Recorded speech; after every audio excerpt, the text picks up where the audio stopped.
as a sin. Abdu Murray is the North American director with Ravi Zacharias International Ministries and the author of this best-selling book, Saving Truth, Finding Meaning and Clarity in a Post-Truth World. Thanks for coming back, Abdu. Maggie, it's great to be back. I'm so glad you guys asked me to come back again. Now, this is a big topic.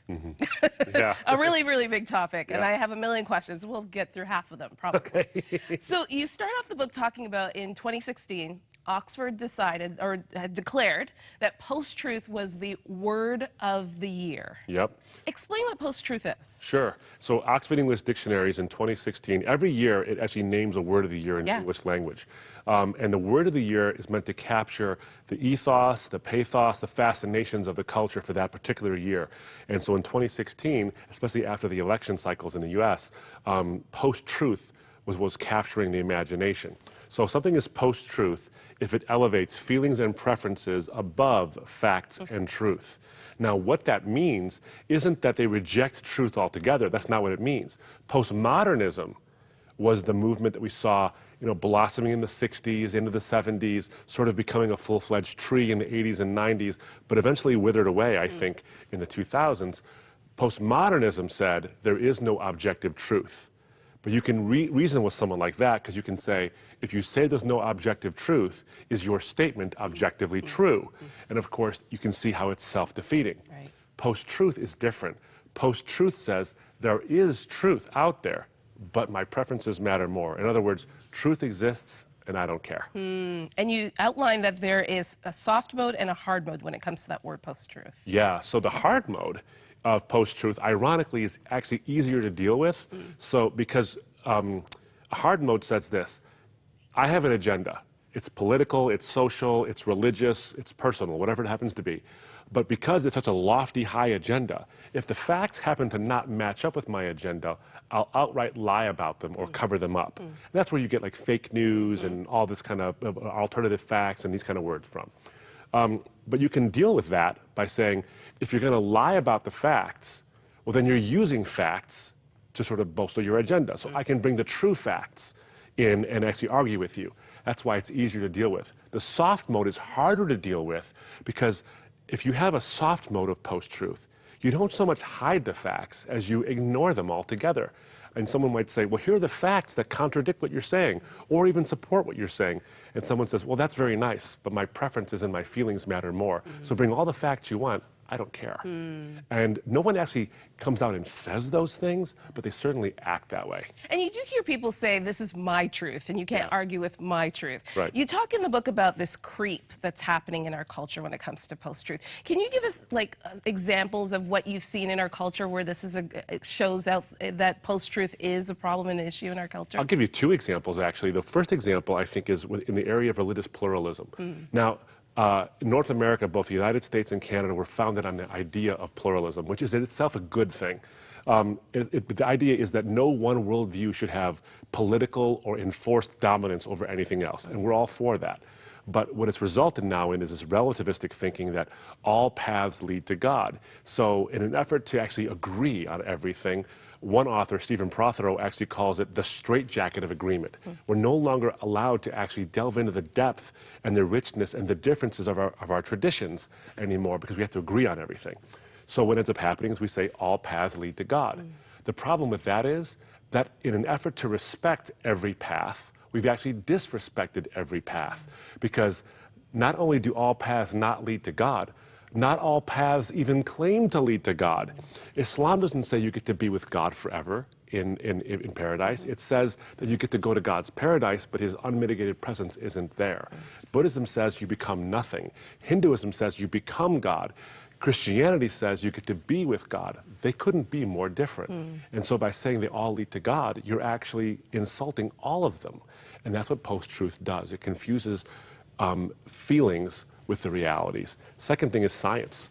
Recently, there was a study in Smithsonian Magazine that was published. It was a study of studies where they discovered that only 40% of the facts that were, or the findings of scientific journals that were published in like Nature and Science, very, very prestigious magazines or journals, only 40% of those findings could be reproduced. Now, if you're a scientist, that should bug you, because science is based on the reproducibility of your experiments. In other words, if you can't reproduce it, you should question the validity of the findings. But post-truth says this: we have an agenda, and if we can't reproduce our findings, well, maybe we'll just fudge the findings a little bit, or not spend the funding on verifying those things. And there's many other places as well. Again, science is good, pluralism is good, but post-truth is a creep that changes things slowly but surely, so our preferences matter more than the truth. Well, we're going to take a short break, and when we return, Abdu will unpack why he feels we're living in an age of confusion.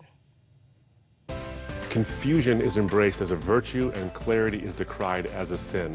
So if you have confusion about identity or morality or even religion, you're considered a hero, or you're considered tolerant or progressive.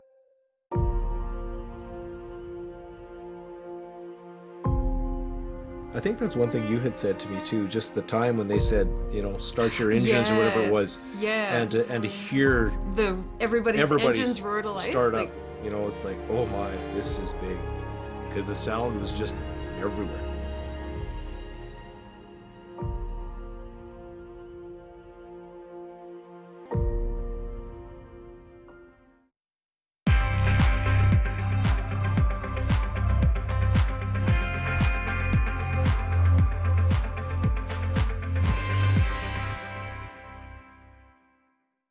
There's been a lot of talk about identity lately, but how far does it go? And is it possible to be wrong? We went to the University of Washington to find out. If I told you that I was Chinese, what would your response be? I mean, I might be a little surprised, but I would say, good for you. Like, yeah, be who you are. I would maybe think you had some Chinese ancestor. I would ask you how you similarly came to that conclusion and why you came to that conclusion. I would have a lot of questions, just because on the outside I would assume that you're a white man. If I told you that I was 7 years old, what would your response be? I wouldn't believe that immediately. I probably wouldn't believe it, but I mean, it wouldn't really bother me that much to go out of my way and tell you, no, you're wrong. I'd just be like, oh, okay, he wants to say he's 7 years old. If you feel 7 at heart, then then so be it. Yeah, good for you. So you'd be willing to tell me I'm wrong? I wouldn't tell you you're wrong. No, but I say that I don't think that you are. I feel like that's not my place as like another human to say someone is wrong or to draw lines or boundaries. No, I mean, I wouldn't just go like, oh, you're wrong, like that's wrong to believe in it, because I mean, again, it doesn't really bother me what you want to think about your height or anything. So I can be a Chinese woman. You sure. But I can't be a 6'5" Chinese woman. Yes. If you thoroughly debated me or explained why you felt that you were 6'5", I feel like I would be very open to saying that you were 6'5", or Chinese, or a woman.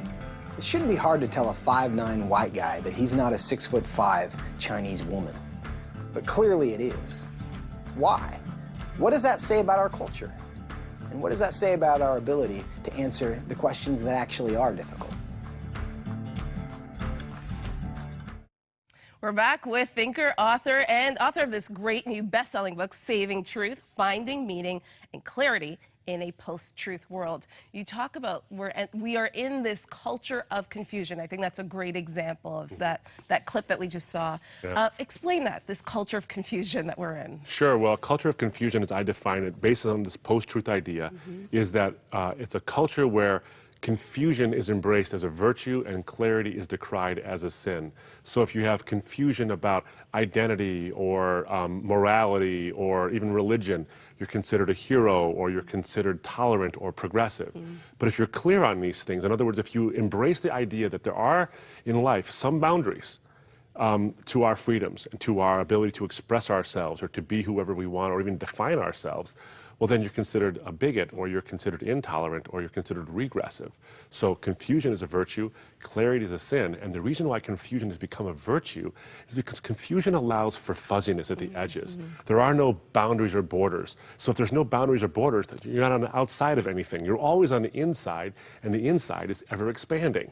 So that's a problem, because life isn't that way. And in fact, almost no area of life is that way. Not art, not freedom, not politics, not who I am. And I think that's why we're engaged in a culture of confusion, because we want to do whatever we want, but we don't want any consequences for that. And that's just not reality. As you talk about in the book about this term self-identify as well, and that clip showed, you know, this hesitancy to tell this white man that you're not Chinese, you're not a Chinese woman. Right. And I think of the story of Rachel Dolezal, who we saw a couple of years ago, this white woman who I said that she had self-identified as a black woman. What is the issue when it comes to identity? Well, I think a couple of things. First, I think fundamentally, it's a natural, I think even laudable, human goal to find out who am I, and to seek that self-identity. And I think it goes back to the biblical story of Adam and Eve. Adam and Eve's identity was they were created in God's image. He created them in his image, both of them. The male and the female are created in his image. There's something about the female and about the male that is in his image. But what was that image essentially? That rational being who could relate to something, relate to God specifically. So they're created with a purpose, and their identity is wrapped up in that purpose, and that purpose is to commune with God. Satan comes along, misquotes God, they misquote God back, and essentially they are robbed of their purpose and therefore robbed themselves of their identity by saying, I don't want to be with God, I want to be God. And so post-truth culture of confusion was sown, the seeds were sown in that garden, and today they're a full-blossom tree, which means to me that it isn't surprising that we now see self-identity. Adam and Eve wanted self-identity as well, and so self-identify becomes this thing, this sort of these magic words that allow us to insulate ourselves from any criticism. If I say self-identify, you have to agree with whatever I say that follows those words. If I self-identify as, pick whatever it is you want, you have to agree with me. And if you don't, suddenly you're Hitler or Stalin or Mao Zedong or Pol Pot or something like that. So self-identify becomes the ultimate expression of human autonomy, which isn't the same thing as freedom. It's autonomy. And I think that's why those words become magical. Let's talk about the role of the church and how do we respond to this. You talk about in the book that in one way the church kind of wants to be everything to everybody and just embrace all sort of confusion in this culture. Yeah. And in another way, there is almost a us versus them. Yeah. What we believe is right, what you believe is wrong. Well, and that's where I think if the church wants to get the post-truth speck out of its brother's eye, it ought to get the post-truth plank out of its own. Now, that's not to be overly critical, but I have seen it quite a bit. So those are the two sort of extremes. Either we want to be liked by everybody, so we want everybody to agree with us, so we'll actually misinterpret truths. So when Jesus says, do not judge, that you be not judged, we say, oh, Jesus is telling us don't judge anybody's behaviors. That's not what he's saying. Read the whole thing. And he says, but when you do judge correctly, judge with an unhypocritical judgment. In other words, how you judge yourself, judge other people. Be consistent and be biblical. So the church in one way says, everyone should get along and agree. And we start to compromise on truth because our preference is everyone agrees. The truth is not everyone can. The pendular swing the other way is just as bad, though, where we want to vilify everybody who doesn't agree with us. So our enemies become the worst possible thing in the world. And one of the practical ways we do this, and almost everybody listening to us will be guilty of this, including present company included, where I've clicked like or share on some social media thing because there's been a headline that happens to agree with me and make the other side, whoever those people are, look as bad as possible. And C.S. Lewis reminds us to be careful of this. And he asks this question, he says, suppose you hear of some atrocity committed by the other, and it's horrible. But then you find out later that it wasn't as bad as you once thought. What is your first reaction? Is your first reaction to say, thank God not even they're as bad as that? Or are you disappointed? You wish they were as evil as possible to make them look as bad as possible. He said the danger is that you begin to see white as gray and gray as black, and soon everything will become evil, even your own heart. Wow. I think that's what the church has to insulate itself from. If you want to be people of truth, we can't give in to post-truth. Yeah. Oh, our time's up already.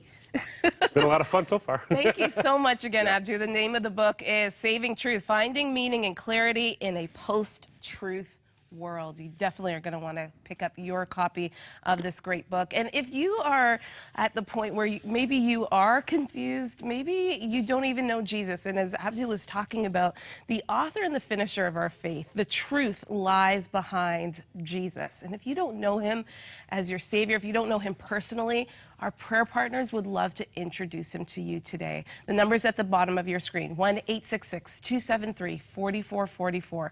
Amazing people that love Jesus and would love to spread that love to you today. Stay with us. We'll be right back.